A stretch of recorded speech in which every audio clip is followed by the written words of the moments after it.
ሰሞኑን ሐዋሳ መድኃኔዓለም ላይ ብዙ ጴንጤዎች እንደዚህ እየሄዱ ቪዲዮ እየለቀቁ ነውና እመኑኝ ይሄ ኢየሱስ ጋር አይደርስም።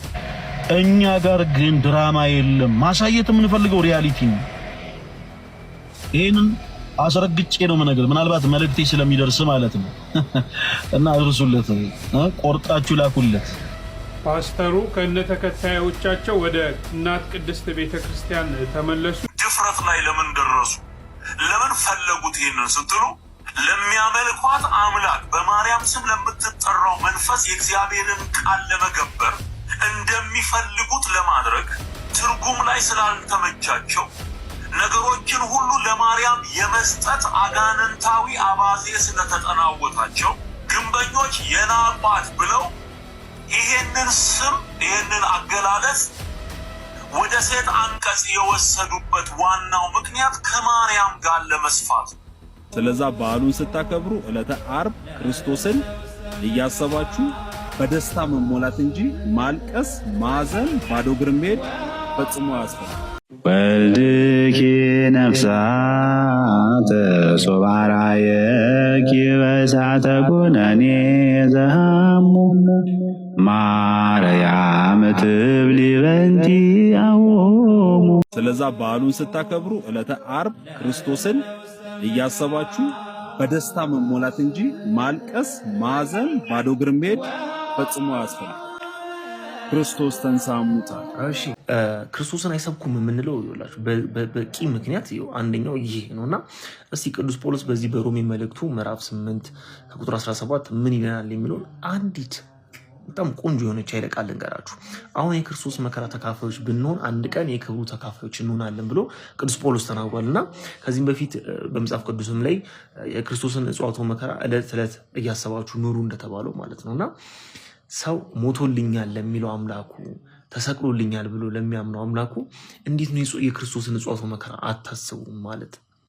እና ክርስቶስ ለኛ ብሎ ተሰቃይቶ የክርስቶስን ስቃይ እኔ እንጃ እንዲህ ተብሎ መነገር አይቻልም። እና ለኛ ለመዳናችን ትልቁ ምክንያት የሆነውን ክርስቶስን መከራውን አታስቡ ማለት ይህ ትልቅ ክህደት ነውና እኒሃው እነዚህን ተዋቸውና አሁን ህማማት ደርሷል። ህማማት ከዚህም ቀደም ቤተክርስቲያናችን በተለየ መልኩ ህማማትን የምታስብበት የኢየሱስ ክርስቶስን እጽዋቱ መከራ የምታስብበት ዕለተ ቀን ነውና ይህንን ህማማት እንደው እግዚአብሔር አምላክ ለነፍስ ዋጋ ያርግልን። ሁላችንም የዚህች ቅድስት ቤተክርስቲያን አካል ስላደረገን ልናመሰግነው ይገባል። እግዚአብሔርን ነው የምላችሁ።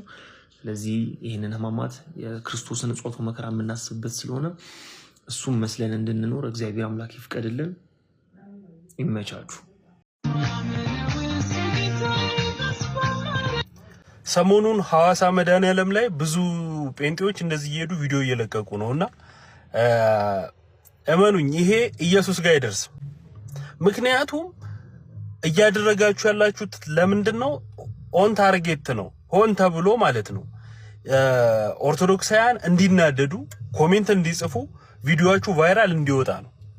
ስለዚህ ኢየሱስን ማለት ለኢየሱስ ያቀረባችሁት መስዋዕት ሳይሆን ለኦርቶዶክሳውያን ያቀረባችሁት የብሽሽቅ ጥሪ ነው።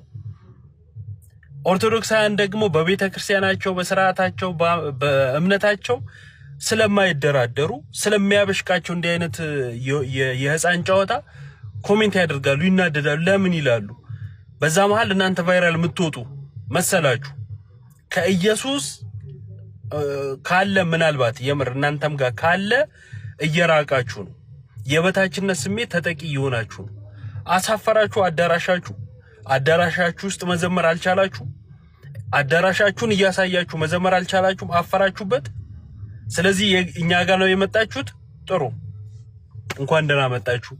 የኦርቶዶክስ ተዋህዶ ቤተክርስቲያን የጌታ የኢየሱስ ቤተክርስቲያን ነው ከኋላችሁ ያደረጋችሁት።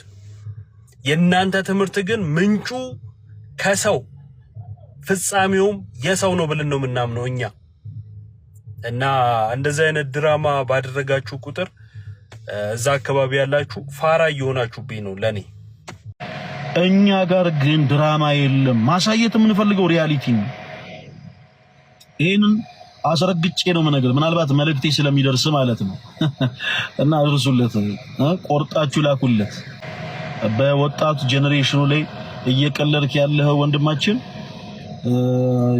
ያንተን መራብ አይደለም እንፈልገው ያንተን መጠማት አይደለም እንፈልገው ያንተን የኪስን መራቆት አይደለም እንፈልገው ግን ነፍሳትን እንነጥቃለን ያ ክርስቲያን ግዴታችን በቃ እግዚአብሔር አምላክም ደግሞ በኃይል እንዲያስነሳን እንፈልጋለን አምላካችን እግዚአብሔር የልባችን መሻት አይቶ ተመልክቶ በእውነት ይርዳን አሁንም ከዚህ የበለጠ መስራት እንፈልጋለን ፕሮቴስታንት የሆናችሁ እህት ወንድሞቼ እባካችሁ በየአዳራሹ ያለው ጫጫታ ይሰለቻችሁ በየአዳራሹ ያለው ድራማ ይሰለቻችሁ ዘይቱንም ገዝታችሁ ቲሸርቱንም ገዝታችሁ ጫውም ገዝታችሁ ህይወታችሁ ጫው ያለባችሁ በቃ ዘይት ገዝታችሁ እድላችሁ ህይወታችሁ እንደ ዘይት እያሟለቻችሁ የተቸገራችሁ ፕሮቴስታንት ሆናችሁ እህት ወንድሞቼ ባጠቃላይ በእድሜያችሁ አትቀልዱ ሰዎች በሚሰሩት ድራማና ትሪክ ባካችሁ ቁጭ ብላችሁ ጊዜያችሁን አታቃጥሉ እኛ የሚያንገበግበን ትልቅ ጉዳይ አለ ወንጌል ይዘን እናንተን የማብሸቅ ፍላጎት የለንም የሚያበለጽግ ቃል ነው በዚህ ቃል ደግሞ የትኛውንም ፕሮቴስታንት የሆነን ጄኔሬሽን ማብሸቅም ማናደድም አንፈልግም ፍላጎቱም የለንም ዓላማችንም አይደለም ነገር ግን ግዴታ አለብን ክርስቶስ በመስቀል ተሰቅሎ ዋጋ የከፈለው ስጋውን የቆረሰው ደሙን ያፈሰሰው ለኛ ለምናምንበት ለክርስቲያኖች ብቻ ሳይሆን ለናንተም ለፕሮቴስታንት እህት ወንድሞቼ ነው ስለዚህ ያ እንድንቀና ያደርገናል ያ እንድንገበገብ ያደርገናል ያ ተስፋ እንዳንቆርጥ ያደርገናል እና ፕሮቴስታንት እህት ወንድሞቼ በቃ የሰለቻችሁ በየአዳራሹ ያለው ጫጫታ የሰለቻችሁ ድራማው የሰለቻችሁ ሁሌ የፈውስ ፕሮግራም ሁሌ ትንቢት መጣላችሁ ሁሌ የፈውስ እና የጸሎት ፕሮግራም ግብር ከወንጌሉ የራቃችሁ በቃ ጫጫታው ይሰለቻችሁ ዘይት መግዛት ጨው መግዛት ጨርቅ መግዛት ፎጣ መግዛት ቲሸርት መግዛት ይሰለቻችሁ እባካችሁ ጊዜያችሁን ስጡ ታይማችሁን ብቻ ስጡ ኦርቶዶክስ የተቀደሰ ቤተክርስቲያን ውስጥ ማንም ድራማ መስራት አይችልም ፈለገ አትናቴዎስ ብቻውን ተነስቶ ፕሮቴስታንት በሆኑ እህት ወንድሞቹ ላይ እንኳን ድራማ ለስራ ቢል ቅድስት ቤተክርስቲያን ራሷ ክርስቶስ ነው ጉልላቷ ክርስቶስ ነው እንደፈለገ ሊፈነጭባት አይችልም መዋቅር አላት ቤተክርስቲያን ድራማ የሚሰራባት ቦታ አይደለም እናንተ ጊዜያችሁን ስጡን ቤተክርስቲያንን እናሳያችሁ በቃ እናንተ ጊዜያችሁን ስጡን የቤተክርስቲያንን ትምህርት እናሳያችሁ እንግለጥላችሁ እናንተ ጊዜያችሁን ስጡን የምናመልከውን እውነተኛ የሆነውን የጌቶች ጌታ የአምላኮች አምላክ የንጉሶች ንጉስ የሆነውን ክርስቶስ ኢየሱስን እናሳያችሁ ጊዜያችሁን ብቻ ስጡን ባካችሁ ኦርቶዶክስ የወጣት ጉባኤያችን እንደ እግዚአብሔር መልካም ፈቃድ ከተወሰኑ ጊዜያት በኋላ አሁንም ትልቅ ስራዎችን ለመስራት ያስባል አሁን በላይቭ ስትሪም ደረጃ መነግራችሁ አይደለም እየሰራንበት ያለ ነው ፕሮቴስታንት እህት ወንድሞቼ እናንተ ከጎናችን እንድትሆኑ እንዳትርቁ እንፈልጋለን ፓስተሩ ከነ ተከታዮቻቸው ወደ እናት ቅድስት ቤተክርስቲያን ተመለሱ ይህ እጅግ በጣም የሚያስደስት ዜና ነው በጀሞ ደብረ ብርሃን አቡነ ተክለ ሃይማኖት ቤተክርስቲያን ከ75 በላይ አዳዲስ አማንያን ተጠምቀዋል እንግዲህ ይህ በሸገር ሀገረ ስብከት የሚገኝ ቤተክርስቲያን ነው ማለት ነው እንግዲህ የፕሮቴስታንት እምነት ተከታይ የነበሩት ፓስተር ከነ ተከታዮቻቸው የጥምቀት ሀብት በማግኘት ወደ ኦርቶዶክስ ተዋሕዶ ቤተክርስቲያን ተቀላቅለዋል ማለት ነው እንግዲህ ይህ የጥምቀት ስነ ስርዓት ሲፈጸም የሀገረ ስብከቱ ሊቀ ጳጳስ የሆኑት ብፁዕ አቡነ ሳይሮስ በተገኙበት ተካሂዷል በጣም እጅግ የሚያስደስት ነው እግዚአብሔር አምላክ በቤቱ እስከ ፍጻሜው ያጽናችሁ በማለት መርቋቸው አምናለሁ ኦኬ እሺ ይኸው እንደምታዩት ይኸው መዝሙር 118 ነው እዚህ ላይ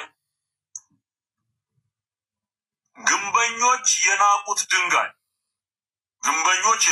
ድንጋይ በምን አንቀጽ የተጠራው ይኸው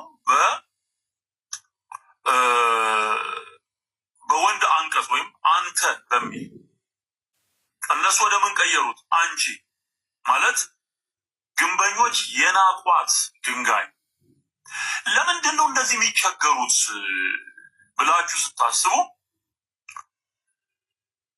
የመጽሐፍ ቅዱስ የተጻፈበትን አንቀጽ የመለወጥ ድፍረት ላይ ለምን ደረሱ ለምን ፈለጉት ይሄንን ስትሉ ለሚያመልኳት አምላክ በማርያም ስም ለምትጠራው መንፈስ የእግዚአብሔርን ቃል ለመገበር እንደሚፈልጉት ለማድረግ ትርጉም ላይ ስላልተመቻቸው ነገሮችን ሁሉ ለማርያም የመስጠት አጋንንታዊ አባዜ ስለተጠናወታቸው ግንበኞች የናቋት ብለው ይሄንን ስም ይሄንን አገላለጽ ወደ ሴት አንቀጽ የወሰዱበት ዋናው ምክንያት ከማርያም ጋር ለመስፋት። እሺ ይሄ የመጀመሪያው ውሸት ይባላል። የመጀመሪያው ትዝታው ያው የሚታወቀው ትዝታው ብዙ ጊዜ እንዳልኳችሁ ቅድም ስለማያነብ የማንበብን ፍላጎት ስለሌለው እናት ቋንቋንም ስለማይመረምር ውሸት የተናገረው ጠቅላላ ውሸት የተናገረው ባይዘው ውሸት። እውነት ግን እናት ቋንቋውን ቀይረናል እኛ አልቀየርንም። እናት ቋንቋውን አልቀየርንም። ይኸው መጽሐፋችን ይኸው ሰማያዊ መጽሐፋችን ለሚላል ግንበኞች የናቋት ድንጋይ እርሷ የማዕዘን ራስ ሆነች። ታዲያ የናቋት ያልነው ለምንድን ነው? ትዝታው እንደዋሸው ውሸት ነው? እንዲያው ከማርያም ጋር ፍቅር ይዞ ማርያም ናት እያልን ነው? አይደለም። ይሄ ውሸት ይባላል። ግዕዙ እንዲሁም ከሆነት እያለ አስቀምጧል። ለምንድነው ግዕዙ ራሱ ከሆነት ብሎ የሚያስቀምጠው? ከሆነ ለምን አይለውም? ከሆነት ነው የሚለው ግዕዙ ራሱ። በሴት አንቀጽ ነው የሚያስቀምጠው። ለምን ከተባለ የመጀመሪያው ከራሱ ከመጽሐፉ ነው። ይሁት ግንበኞች የናቁት ድንጋይ እርሱ የማዕዘን ራስ ሆነ ይልና ይህች ከእግዚአብሔር ዘንድ ሆነች ለዓይናችንም ድንቅ ናት። እዚህ ጋር ታዲያ ይህች የተባለችው ማና በሴት አንቀጽ የተጠራችው ለድንጋዩ አይደል እንዴ? ድንጋዩን እኮ ነው። ይህች ከእግዚአብሔር ዘንድ ሆነች ለዓይናችን ደግሞ ምንድን ናት? ድንቅ ናት እየተባለች የምትነገረው ማናት? ይችን ድንጋይ እኮ ነው በሴት አንቀጽታችን እየጠራሉ። ስለዚህ እንደ ትዝታው አባባል እዚህ ጋር የተለያየ ሀሳብ አለ ማለት ነው አይደለም። እዚህ ጋር ስለ ወንድ እዚህ ጋር ስለ ሴት እየተባለ ነው አይደለም። ችግሩ ትዝታው የናቁት የሚለውን በወንድ በቃ የጾታ ጉዳይ አድርጎታል። ነው ትንቢቱ የተነገረው በመጨረሻው ለክርስቶስ ነው፣ እርግጥ ነው። ግንስ በእናት ቋንቋ አጻጻፍ ግን ድንጋይ የሚለው በሴት አንቀጽ ወይስ በወንድ አንቀጽ የሚጠራው? በእናት ቋንቋ አጻጻፍ ድንጋይ የሚለው በሴት አንቀጽ ወይስ በወንድ አንቀጽ ሪፈር የሚደረገው ስንል በሴት አንቀጽ። ማስረጃው የመጀመሪያው እዛው ከታች ምን ይላል? ይህች ከእግዚአብሔር ዘንድ ሆነች ለዓይናችንም ድንቅ ናት እያለ ይህች ድንጋይ የሚለውን ለዓይናችን በሴት አንቀጽ ድንቅ ናት እያለ ይጠራል። ሁለተኛው ደግሞ እናት ቋንቋን እንመልከት። እናት ቋንቋን ስንመለከት ይኸው እናት ቋንቋ ላይ ስንሄድ እንግሊዝኛው መጀመሪያ ነው the stone which the builders rejected has become the chief corner ብሎ ያስቀምጧል። ስቶን የሚለውን የእናት ቋንቋን እዚህ ጋር ሄዳችሁ ይሄን ስትነኩት ምን ይላል? ይሁት ኦሪጂናል ወርዱ ይሄው። ከዛ ፓርት ኦፍ ስፒች ደግሞ ምንድን ይላል?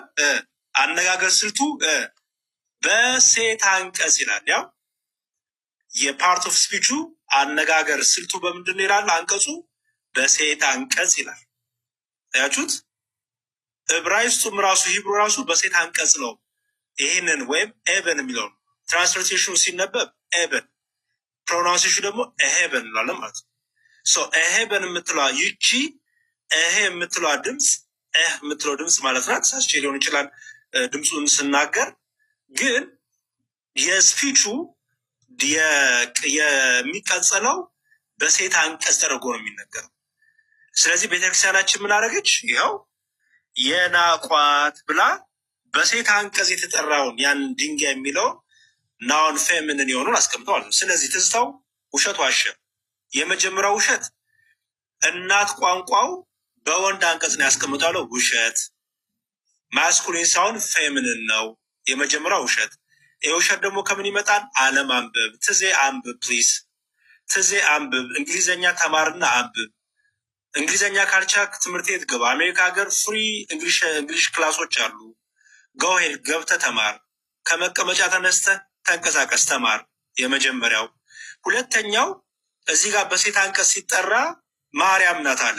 ሌላው ደግሞ ግዙፍ ውሸት ቤተክርስቲያን የማዕዘን ራስ የተባለው ክርስቶስ ነው እንጂ ብላለች እንጂ በሴት አንቀጽ የተቀመጠው ራሱ እናት ቋንቋው ማርያምን እያለ ትዝታው ተነስና ተማር፣ ከመቀመጫ ተነስና ተማር። እኔ እጠቁምሃለሁ ነፃ እንግሊዝኛ ክላሶች አሉበት። እውነቴን ነው የምልህ። ሌላውን የሚይዘህ ገደል እየገባ ነው።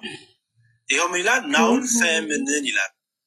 በሴት አንቀጽ የሚጠራ ነው፣ በሴት አንቀጽ የሚነበብ ነው። ምክንያቱም ይሁት ከታች ራሱ ቀጥሎ ያለው ስታነቡት እዩት። ይኸው ናውን ፌሚኒን እዩት። ለምሳሌ ልመለስና እሺ ይኸው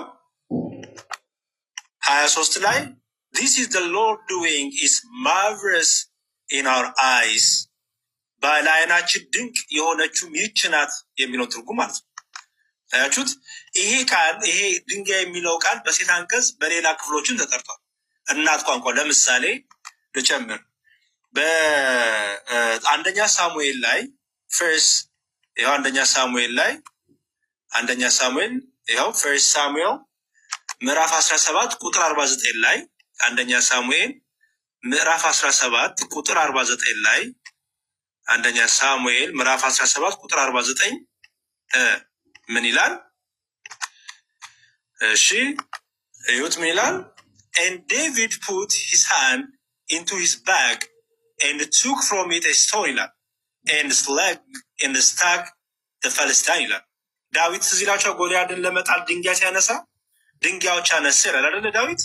ይኸው አንደኛ ሳሙኤል ምዕራፍ 17 ቁጥር 49 አንደኛ ሳሙኤል እዩት። አንደኛ ሳሙኤል ምዕራፍ 17 ቁጥር 49 አንደኛ ሳሙኤል ምዕራፍ 17 ቁጥር 49 እንዲህ ይላል። አንደኛ ሳሙኤል ምዕራፍ 17 ቁጥር 49 ምን ይላል? እዩት 49 ላይ ይኸው እሺ ዳዊትም እጁን ወደ ኮረጆ አገብቶ አንድ ድንጋይ ወሰደ ይላል። አያችሁት? አንድ ድንጋይ ወሰደ። ኦኬ እናት ቋንቋ ምን ይላል? ድንጋይ የሚለውን በምን ያስቀምጠዋል? ይሁት ያው ምን ይላል? እናት ቋንቋው አንቀጹ ምን ይላል? በሴት አንቀጽ ይኸው ናውኑ ፌሚኒን ይላል። ኤሄብን የሚለው ማለት ነው። ስለዚህ እናት ቋንቋው ራሱ ድንጋይ የሚለውን በሴት አንቀጽ ነው የሚጠራው እንጂ ስለ ሴት ጾታ እያወራ አይደለም። በሴት አንቀጽ ልክ ፀሐይን በሴት አንቀጽ እንደምንጠራት ማለት ነው። ኦኬ በሴት አንቀጽ አሁን እናት ቋንቋ እያልን እኮ ነው። ቅድም እንደተባባለው እናት ቋንቋ ስለ ራሱ እናት እያልን እኮ ነው። ለምን አባት ቋንቋ አላልን? ለምን አባት ቋንቋ አንልም? ስለዚህ ትዝታው አንብብ ወዳጄ። ዩቲዩብ ላይ ዝም ብሎ መቀመጥ ጭንቅላትን በጣም ዜሮ እያስገባው ነው። ሶ ጎ ሄድ አንብብ፣ ተንቀሳቀስ፣ ትምህርት ቤት ሂድ። ሌሎቻችሁ እዚህ ቲክታክ ላይ ያላችሁ የትዝታውን ነገር ይዛችሁ እንትን የምትሉ ግራ የምትጋቡ ፕሮቴስታንቶች አንብቡ። አትሊስት እንዲሁም እንግሊዝኛ ማንበብ የምትችሉ ሰዎች አንብቡ።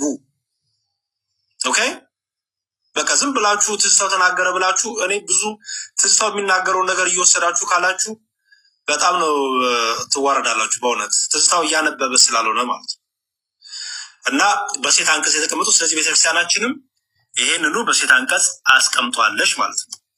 ግልጽ ነው ወገኖቼ? ተግባብተናል አይደለ?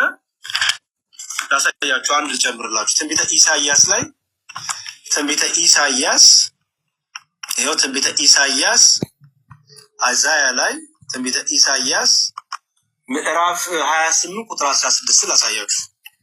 ምዕራፍ 28 ቁጥር 16 ትንቢተ ኢሳይያስ ምዕራፍ 28 ቁጥር 16 ይኸው ሌክሲካሉ ስለሚላል ይሁት There thus says the Lord God, behold, I am laying in Zion a stone ይላል። ኦኬ ምን የሚለው ትንቢተ ኢሳይያስ ምዕራፍ 28 ቁጥር 16 ምን የሚለው ቃል ማለት ነው? ይኸው ትንቢተ ኢሳይያስ ምዕራፍ 28 ቁጥር 16 ምን ይላል? ይኸው ስለዚህ ጌታ እግዚአብሔር እንዲህ ይላል፣ እነሆ በጽዮን ድንጋይን ለመሰረተ ይላል።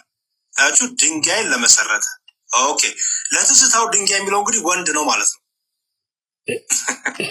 እሺ እናት ቋንቋው ግን ይኸው ስቶን የሚለው ስታዩት ሚላል አሁንም ፌሚኒን ይላል። በሴት አንቀጽ ብሎ ያስቀምጧል። ያችሁት የኛ መጽሐፍ ቅዱስ 80 አሐዱ ብሎ ያስቀምጧል ነው። ደግሞ ላሳያችሁ 80 አሐዱ ደግሞ ይኸው እዩት ምን ብሎ ያስቀምጧል?